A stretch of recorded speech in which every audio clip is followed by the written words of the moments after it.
VA members, President Tony Martinet here. I just wanted to take a quick minute or two to kind of explain expectations for our executive leadership. So as you saw in the email, we have some new positions that are eligible. So a lot of people may be asking themselves, what's expected of me as a member of the executive committee? Well, as a member of the executive committee, we'll have 2 meetings a month, our board of directors meeting and our executive committee meeting. At the executive committee meeting is where we will make all the major decisions initially for the association and decide what to present to take to the board of directors meeting. It's where we also continue to discuss issues as they arise and develop possible plans of action and solutions. As part of the board of directors, you are there to offer input and insight on some of the decision making that has gone on in the association, as well as to offer another voice for your areas or levels that you may represent. Now, with the position of the executive secretary, they're going to be expected to become the communication hub for all of our committees. So after every meeting, we're going to ask that committee members, the committee chair or someone off the committee, send all the notes from the meeting to the executive secretary. That way we have them all located in a single location, and we'll also keep track of when meetings are so we can keep the rest of the membership informed. For each of the 4 directors and the vice president, they will be assigned a series of building.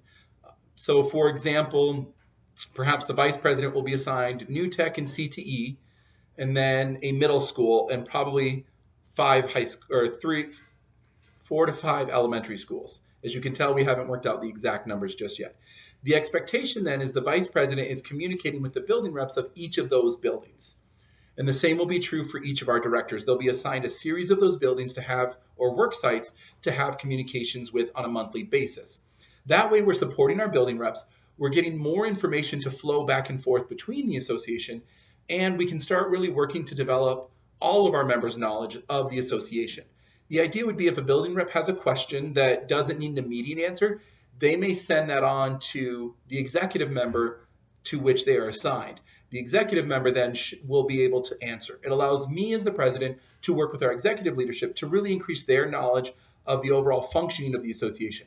The executive leadership is then work with the building rep to kind of pass on and share that same knowledge. Because unfortunately, I can't be helping to educate every single member all the time. And so this way we create more of a intentional structure for how that communication will function. The president's still going to be available for communications. I'll still have my phone, still have the email. The idea, though, is that we can start having a more systematic method for communication. So we also make sure that I don't mess up and drop communication somewhere. There is a little bit more of an expectation on the vice president to be available for different events. In a situation where I might be unavailable for a board meeting or a board of directors meeting, the vice president would be expected to step up and run that meeting. There's also the expectation that I would have for the vice president that it should be an individual who I can have very open and candid conversations with. To be an effective leader, I need to know I have at least one person on my leadership team that will be completely honest with me, who I can use to bounce ideas off with, and I can have that communication with in order to make sure I'm keeping a clear perspective on things as well. While that is the overall role of the executive committee, the vice president becomes a person I can reach out individually on a more continuous basis. There would also be the expectation that I'm having monthly communications with every one of our executive members outside of the executive committee meeting as well. And so those are just some of the initial expectations.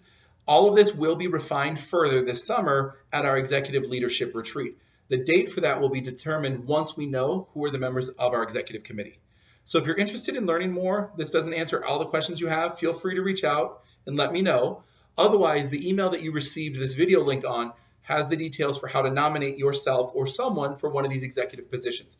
Now, before you nominate someone for the executive position, make sure you've checked with them that they're willing to accept the nomination. Thank you all very much and have a great Easter break.